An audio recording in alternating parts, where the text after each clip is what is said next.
Hi guys, how are you all? Ramadan எங்களுக்கு start ஆகுது இல்லையா, அதோட சேர்த்து சம்மரும் எங்களுக்கு ஸ்டார்ட் ஆயிட்டு.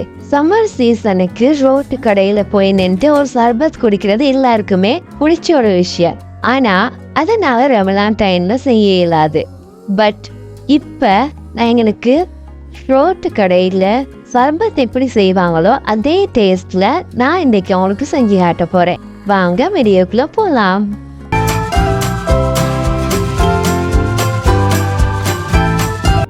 சர்பத் செய்யறதுக்கு எங்களுக்கு முதல்ல தேவைப்படுறது சுகர் சிரப் தான். அதுக்கு 2 கப் சுகர் எடுத்திருக்கேன். அதுக்கு 2 கப் சுகருக்கு நான் 1 கப் தண்ணி ஊற்றிருக்கேன்.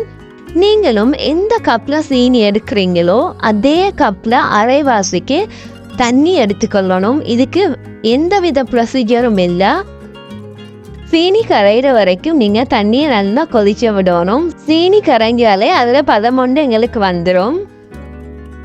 வேற பானியன் காய்ச்சிற மாதிரி நீங்க காய்க்க தேவையில்ல. இது நீங்க கையில வச்சு பார்த்தா ஸ்டிக்கியா ஒரு பதமொண்டு வார டைம் இது சரியான டைம் ஆயிடுக்கும்.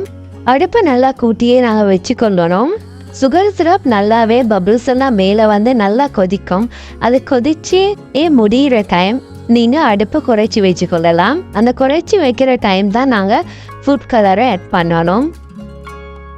நான் இன்னைக்கு ஆரஞ்சு கலர் ஃபுட் கலர் தான் ஆட் பண்ணியிருக்கேன். நான் 2 கப் சுகர் எடுத்ததுனால ஒரு 4 ட்ராப் வர மாதிரி தான் இதுக்கு ஃபுட் கலர் ஆட் பண்ணியிருக்கேன். அந்த ஆரஞ்சு கலரோடு சேர்த்து நான் பிங்க் கலரும் ஒரு ட்ராப் அதுக்கு விட்டுருக்கேன். அப்போ நல்ல கலர் ஒன்றுக்கு வாரத்துக்கு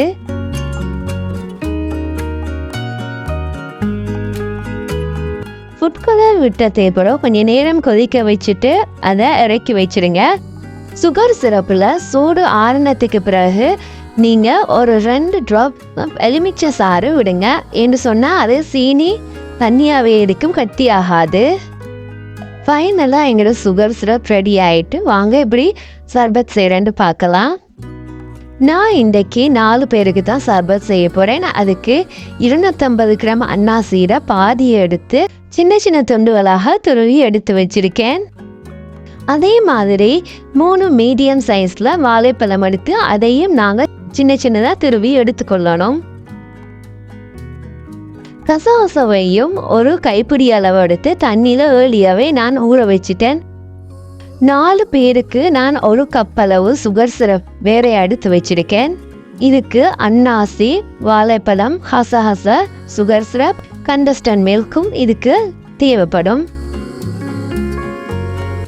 50 ml மில்க் மைட் இதுக்கு வந்து நாங்கள் ஆட் பண்ணி கொள்ளணும். எத்தனை பேருக்கு நாங்கள் ட்ரிங்க் செய்ய போகிறோமோ அதுக்கு ஏற்ற மாதிரி நாங்கள் தண்ணியை அளந்து ஊற்றி கொள்ளணும். எடுத்து வச்சிருக்கிற சுகர் சிரப்பை ஃபர்ஸ்ட்டுக்கு நாங்கள் ஆட் பண்ணி கொள்ளணும். அதுக்கு பிறகு நாங்கள் செஞ்சு வச்ச ஃப்ரூட்ஸையும் அதோட சேர்த்து நாங்கள் ஆட் பண்ணி கொள்ளணும். கசகசாவையும் அதோடைய சேர்த்து நாங்கள் ஆட் பண்ணி கொள்ளணும். நான் இன்றைக்கு 4 பேருக்கு சர்பத் செய்கிறதுனால 50 ml மில்க் மைட்டோட 3 கப் தண்ணியும் சேர்த்து நான் இதை நல்லாவே ஆற்றிக்கொள்கிறேன். உங்களுக்கு டேஸ்ட்டுக்கு ஏற்ற மாதிரியே நீங்கள் லெமன் ஜூஸ் இதில் ஆட் பண்ணிக்கொள்ளலும். நல்லாவே நாங்கள் எல்லாமே மிக்ஸ் ஆகிற மாதிரி உயர்த்தி எவ்வளோத்துக்கு ஆற்றுறோமோ அப்படி ஆற்றினா மட்டும்தான் எங்களுக்கு சர்பத்துல டேஸ்ட் கிடைக்கும். ஐஸையும் நல்லாவே தூளாக உடைச்சி போட்டுட்டு சர்பத்தை நாங்கள் நல்லாவே ஆற்றி கொள்ளணும்.